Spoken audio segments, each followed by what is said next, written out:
Hi everyone, welcome to our August Ask an Expert session. Today, Cameron and I are going to be covering the pretty big changes that are coming through to do with skilled migrant category since the borders opened. So there's quite a few questions we've had submitted from the audience already, and we're going to be taking some questions at the end of this. So if you do have any, please make sure you pop them into chat. Cameron Gray is the Licensed Immigration Advisor, also the other director of the business, and he'll be talking to all things immigration. I will be speaking to any questions to do with Filipino recruitment. So we might just start firing into questions straight away. You ready? No. Okay, excellent. So there's been a number of changes that have been rolled out this year. There's a lot of changes already in place, and then there's further changes coming in on the 24th of August. So one of the main changes that has been put in place is a look-back window. So we've had a question from the audience. What is a look-back window for residents? What should I consider as an employer to ensure my worker does not miss their opportunity to apply for residence? Okay, so really important. 24th of August means that we've got two new categories of residency opening up. That's going to give your workers an opportunity to stay in New Zealand. We've got the immigration instructions out now, and some of the policy is quite what I call tight. So not everybody's going to be eligible for this, but it is definitely an opening of the residence policy. One of the key factors here in residency is this look-back window. It's not really talked about much. I don't see much information on the immigration website about it, but it's a really important part of resident policy. So a look-back window is a certain window of time where work experience is going to count. So if you're lodging an application today and you're using 1 year's relevant work experience, well, you can use 1 year within 2 years. And you can use 18 months within 3 years, and so on. So it provides a cutoff, and what we're finding is that people who are delaying lodging their resident application, they're finding that they can't include the wage that they were earning at a time where it was outside their look-back window. So a lot of the messaging that's been coming out of immigration has been, hey, look, you don't need your workers to get a pay rise every time the national median wage changes. However, that's not entirely correct, because if they don't receive that pay rise, then their look-back window is going to be affected at some stage. It might, most applications are going to be fine, but people who are delayed because they need new passports, or delayed because of birth certificates, marriage certificates, whatever it is, they could find that their work experience is going to count for nothing in a resident application. They could lose it all. So it's a really important thing for workers to think about, and for employers to be aware of. Cool, thank you. Scaffolders are considered an ANSCO level 3. Can they apply for residence? Yeah, so this is a pretty popular question. So scaffolding lobbied pretty hard for this, and they won it a couple of years ago. But it is skill level 3 in the National Occupation List, and currently the National Occupation List isn't in residency policy. So unless it's paid at 1.5 times the national median wage, it's not actually an occupation that you'll see being used in residency. So there's a lot of talk about that. We have no definitive answer about when the NOL would be put into resident policy. So it's watch this space. But some people might just miss out because they haven't put the NOL into residency policy. Okay, thank you. So what's that 1.5 rate? Don't know off the top of my head, but it's going to be something like $50 an hour. Gosh, it's quite high. Yeah. Okay, so another question is, my migrant workers are not eligible for residence. Do we have any options to retain them, or what can we do to ensure that our business has the required workforce long term? Yeah, so all AEWV holders have a stand-down period. So that's going to kick in at some stage. For people who arrived when the borders opened, a 5-year visa is going to be ending next year or the year after. So, we've got this situation where we're going to have a lot of migrants having to leave New Zealand. The only way, well, there's a couple of things to look at is one, if they're not eligible for residency, do they have a partner? If they have a partner, can we swap them over so that the partner becomes the AEWV holder and the partner becomes the partner visa holder? That might get a 3 to 5, well, should get a 5-year visa for them, and that's a stay of 10 years. That's really the only way of getting them to retain them. They can apply for a different type of visa. That's fine, but they will still face the stand down period when they go to apply for an AEWV. So if they apply for a student visa, they study for a year and then wanted to apply for an AEWV after that, they actually have to spend 12 months out of New Zealand before they can apply for that AEWV. So for most people who aren't able to get to residency, I think they're going home. Yeah. Basically. So I guess I can talk to the workforce planning side of it. We're seeing a lot of it now. A lot of businesses that we recruited skilled migrant workers when the borders first opened. There's guys that are going to have to unfortunately leave New Zealand. So we are having conversations now about who is going to be leaving New Zealand. What does that look like in terms of the skills, the volume of workers within that business? How can we backfill these roles so we can start to recruit, start to get a talent pipeline in place and get these new workers, get recruitment kicked off now, get these new workers landed so the existing guys that are going to have to exit can do some training and handover with the new guys so that when the others leave, that there's, obviously no gaps in your workforce. So the businesses that have big projects ahead, they unfortunately have no choice other than to get workers, re-recruit workers and have a double up of guys on sites at the same time. That ensures that they have continuity in the workplace and they can meet project demands. So I guess if you know that you've got workers that aren't able to stay longer in New Zealand, you need to be thinking about their exit timeframe, and you need to be thinking about recruitment 12 months probably before they exit, because a recruitment process will take 3 or 4 months as long as there's no, major challenges with immigration New Zealand. And so by the time you get them landed in New Zealand and training and induction and, onboarded, at least 9 months before your current workers are leaving. Next question is, do I need to increase my worker's wage at the time of the resident visa application? Yeah, so there's going to be a change that comes into effect on the 24th that means that you don't need to bump them up to the national median wage at that point when they lodge their application. So it's a really common sense change, frustrating part of the process for the last couple of years. But yeah, wages to me, you really need to keep a track of the national median wage and make inquiries about whether workers' wages do need to change in line with that. We've seen it. We've seen a few people have situations where not having their wage in line with the national minimum wage has ruined their opportunities. So it not all are going to need it, but it's worth inquiring about. Talk to us, ask us if it's needed for their future. Yeah. The next question is, what do we need to do to ensure that we can support our incoming migrant workers for their plans for residence, wages, hours, skill level, qualification, accreditation? Yeah, with these new categories coming in, it's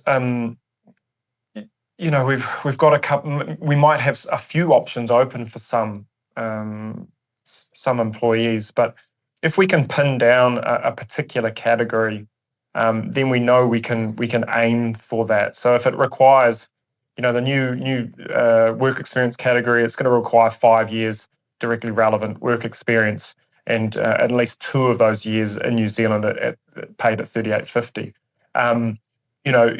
We could look at that and say, okay, well, they're going to need 5 years experience in New Zealand to meet the criteria. How about we have them working towards that, and then bump their wage up to the required wage for the last couple of years. And that way we're paying a reasonable rate, market rates for the first couple of years, and then we're bumping them up to a really decent high rate for the last 2 years, just to get them across the mark. So there's going to be a lot of conversations about that going forward. So wages is something. The ANSCO is causing a lot of grief. So the ANSCO is the codes that they use when they're coming over to New Zealand. So in a job check, we'll select an ANSCO code, and that's the same code that they'll have with the work visa. And immigration have assessed that code has been a substantial match to their job. But those assessments we're finding are quite given a light touch, and it could jeopardise a residency pathway. If that ANSCO code is not correct. So, looking at the ANSCO code as well when workers have arrived, to make sure that, they're in the right ANSCO code. I'll say it 1,000 times.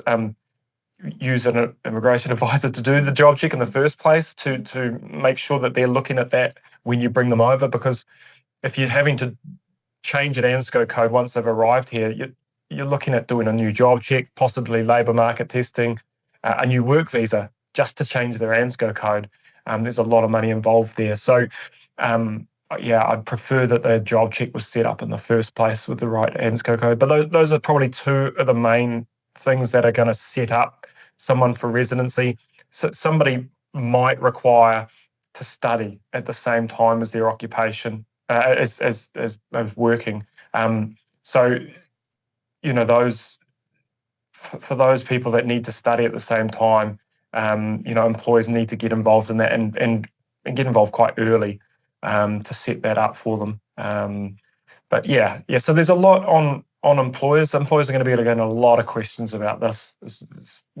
For a simple, they said that they will simplify residency, and really it's become quite a complex. It is quite complex, but it's complex for employers, because employers have got timelines to deal with now, and if they don't do something within a certain timeline, the employee then is not eligible for residency. Yeah, and that's going to be frustrating for some. Yeah. So I guess in terms of the recruitment side, so when you are starting to think about recruiting, this is why you need to partner with a team that understand what goes on in the recruitment space, but also what goes on in the immigration space. So you are actually looking at your workforce strategy, not just an immigration process or just a recruitment process. So within People Inc Group, we bring the immigration and the recruitment together, within international recruitment, and we work with you on your workforce strategy and look at how many roles you're going to need. If you say to us you need 7 roles and you're going to need 7 roles over the next 12 months, we will be looking at finding, we might find 20, 25 workers. If you said to us we needed, 25 workers over the next couple of years, we'd be building a pool of workers for you. So there's a huge pool of workers available, and it's about having the conversations about the strategy and the growth and the plans, looking at potential gaps, if people are retiring, if people are injured, if people, retention, all of that sort of stuff. So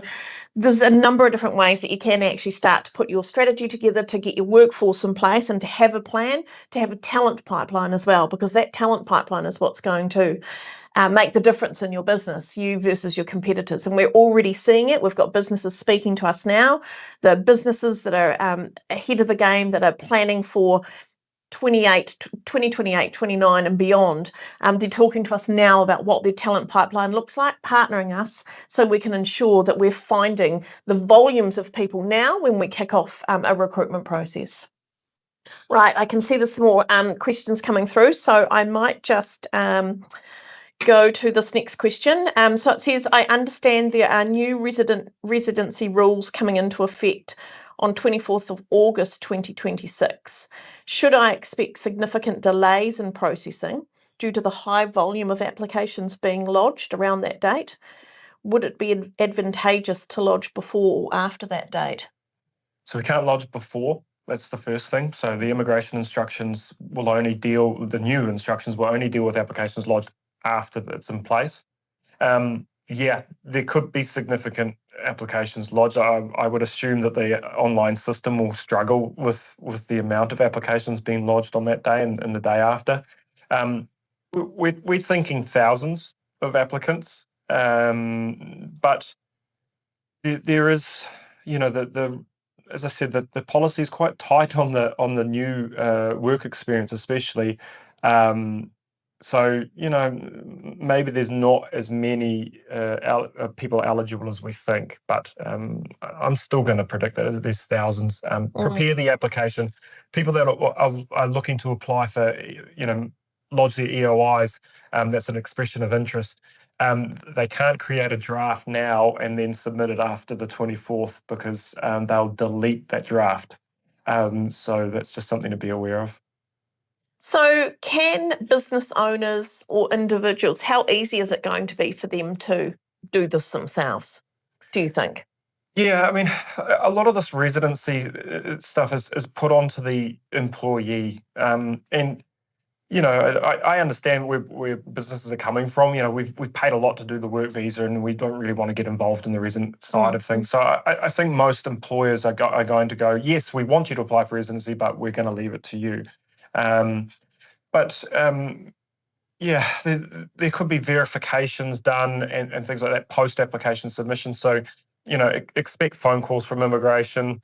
We know immigration are doing post-accreditation site visits, and a couple of our clients have had that experience recently. So, things like that could happen. You do need to keep your accreditation valid. It has to be valid for the resident application. So I guess that's one thing to keep in mind. Yeah, cool. Okay, thank you. Okay, there's some more questions coming through. One question we've had submitted, may have already answered it, but it says, I don't need workers right now, but I have a lot of work or projects coming up. What are my options to have available workers when I need them? So if you're planning on getting these workers permanently employed in your business, you need to, get the accreditation project kicked off as soon as possible, depending on when you guys need to have the workers actually starting in your business. That's where you need to have a conversation with us, because we'll talk to you about when you need to get accredited, if you're required to do a job check, what that looks like in terms of time frame, the advertising lengths for labour market testing, if it's 14 days or 21 days, and then obviously how long that job check process takes, and then from there the application for the AEWV. So there's a timeline that we work to, as I mentioned earlier, that we would talk to you about to ensure that we're meeting your needs, to meet your deadlines, and that we've got the talent pipeline ready and all the compliance and all the checks and measures in place. There's English language testing now that's in the mix as well. So that's also another thing that we front load in our recruitment process. So it's not slowing down the process for a lot of our clients. Another question is, generally, how long does it take to get the workers into New Zealand? So from start kicking off basically with us, accreditation, job check, visa, and the entire recruitment process, we say 3 to 4 months. So that's to allow if there's any delays with Immigration New Zealand. But yeah, generally 3 to 4 months is how long it would take. Next question is, will the potential huge load of applications for residency visas impact other visa applications too, such as AEWVs? Oh, look, there's a real case there where case officers are getting trained in this new policy right now, and they're going to be put into that residence team, and that might take experienced AEWV case officers off their work and possibly job checks and so on. We don't know how immigration are going to staff that, but over the last 4 years, the skilled migrant category hasn't had too many applicants apply.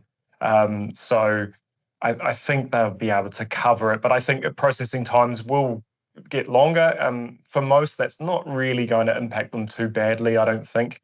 Most will be eligible for a SMC interim visa to buy, if their work visa is going to expire. So yeah, I expect some delays there. Processing at the moment, to give you an idea, I had the last 2 SMC applications done in 4 weeks. I don't think that's going to happen with these new categories. I think we're probably looking at more of a 3 to 6 month kind of process. Gosh, that long. Okay.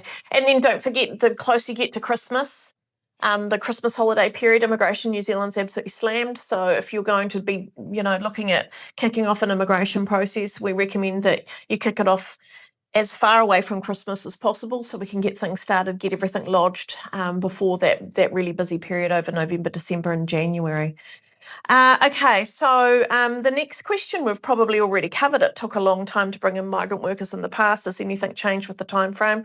A lot has changed in Filipino recruitment. There's a lot more compliance that's gone into place.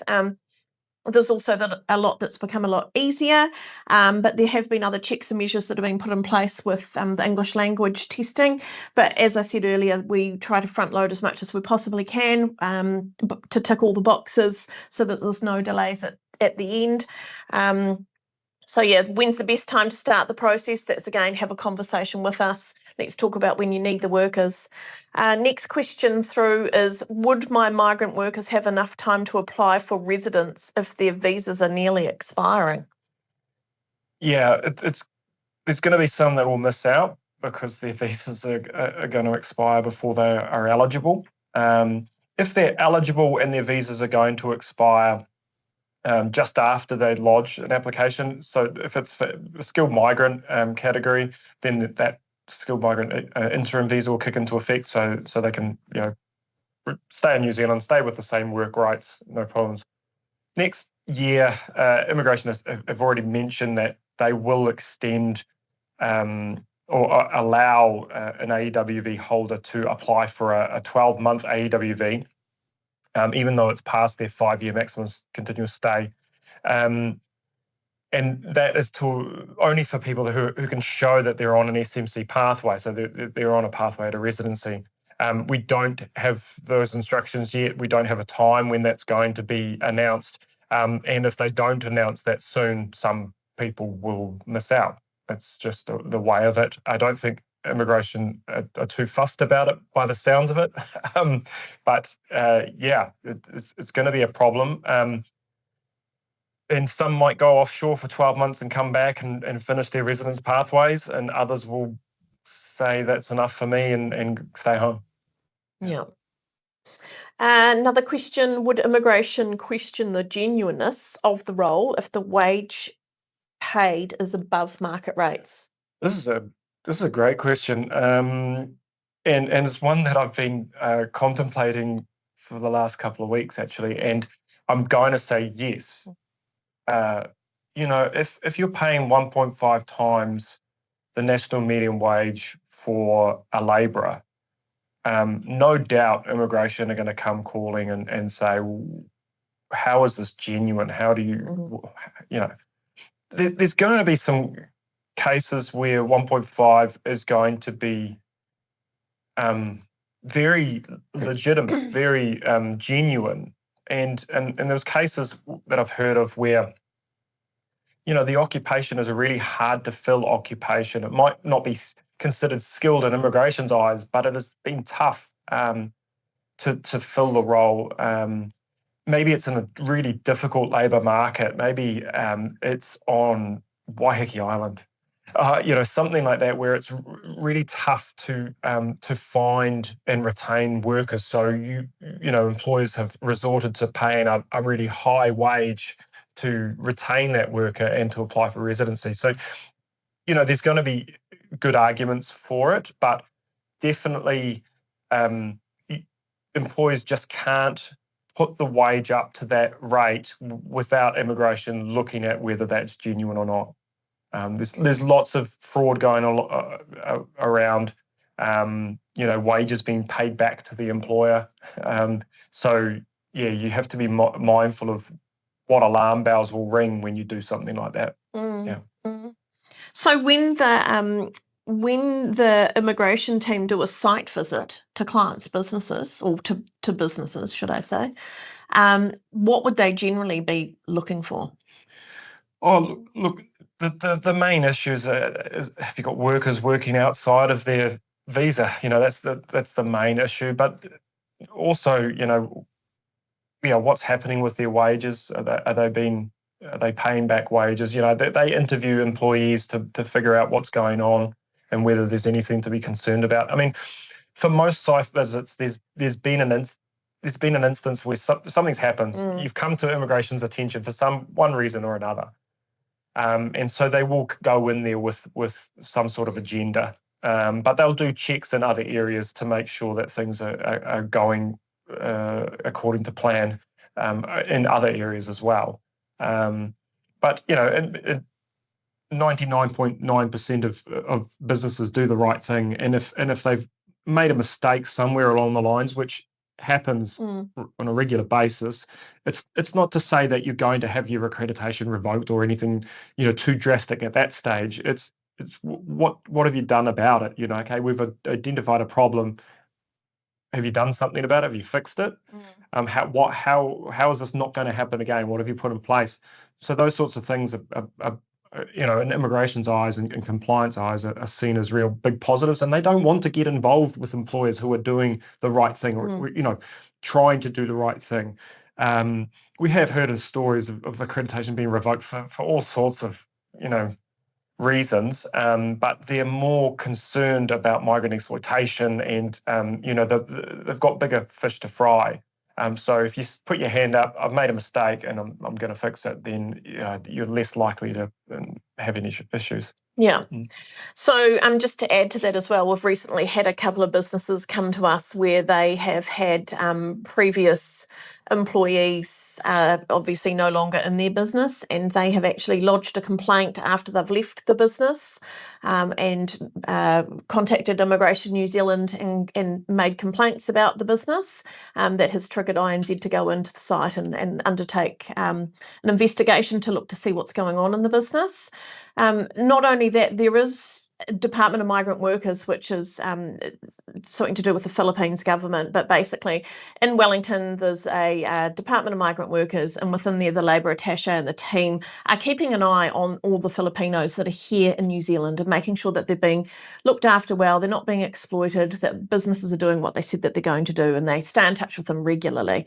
So the Department of Migrant Workers works very closely with Immigration New Zealand, and any Filipinos that are here in New Zealand that are feeling that they're being exploited or treated wrongly or don't have the right deal or whatever it may be, and they can actually go to the DMW. And we have had instances where the workers have returned back to the Philippines in some businesses situations, and they've actually lodged complaints about the business back in New Zealand. So you do need to make sure that you're very careful with what you do, not making wage deductions unlawfully. There's things you can do and there's things you can't do. And again, it's where you need to work with experts that know that can point you in the right direction about what you can do, because the New Zealand government and the Philippines government have a no-fee arrangement. It's been in place for a very long time, and it's in place to stop the exploitation. So there are a lot of instances where people can get reported and you don't know what you don't know. So it's best you speak to experts and be on the right side of the law from the get-go. Okay, so another question is, are there any upcoming changes about English requirements, such as removing it? It's only just come in. Yeah, I was at the law conference in Auckland, and the minister was talking there about a little bit about English and the current policy and what they've done over the last 3 years. And I can't imagine that a national-led government would change that. They've done it deliberately to stamp out a bit more of what they're seeing on their side of it. Incredibly frustrating for the good ones. Skill level 3 occupations having English is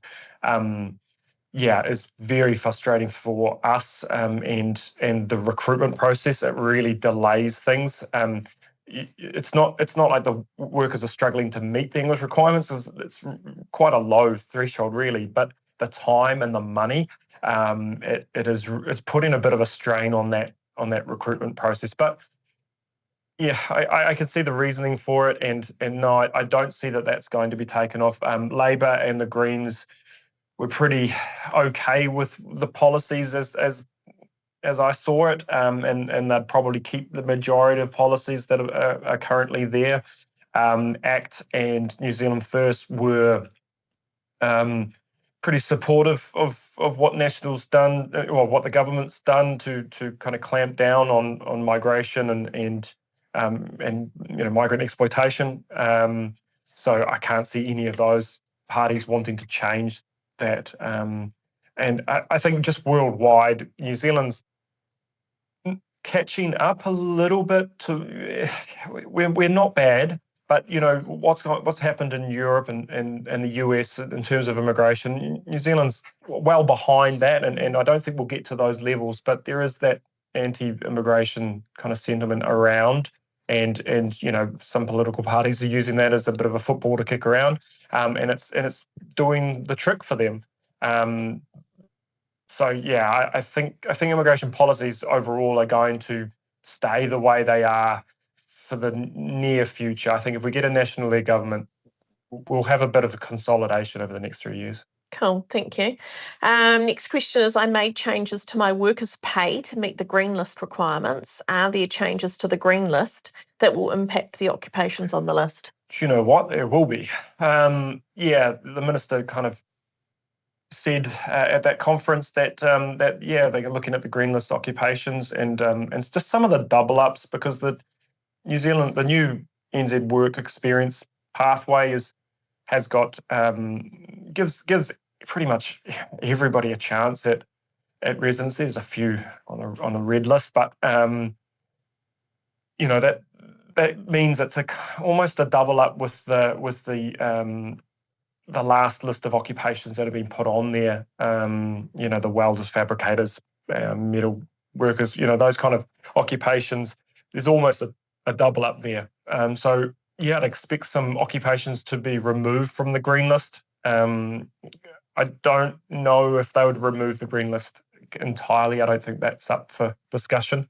But there's been some questions about whether it is fit for purpose right now in the current market. But we'll see. Next question is, do you advise individual visa applicants directly or only businesses sponsoring migrant staff? Yeah. So we definitely provide advice for individuals and their families and businesses. People Inc., we really have a strong focus on the employer. We're there to support employers, but that flows on to their employees and that flows on to the employees' families. It's really important. Most of our employers are very family orientated, and they know that retention is going to be about the family being in New Zealand.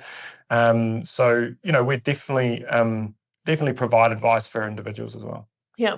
Cool. Okay. So I think that looks like the end of the questions from everybody. So thank you everyone for taking the time to come along today to our latest Q&A session. There's going to be a lot of changes ahead. Based on what we've just discussed, it's not going to be so straightforward. So if you are going to need some assistance, you will need to book in some time to perhaps have a consultation and get the right advice the first time so you know what you're doing.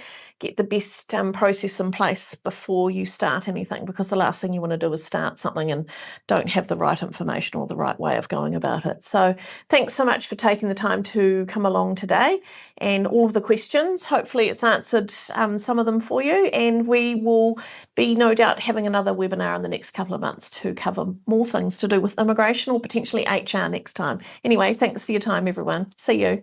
Thanks, bye.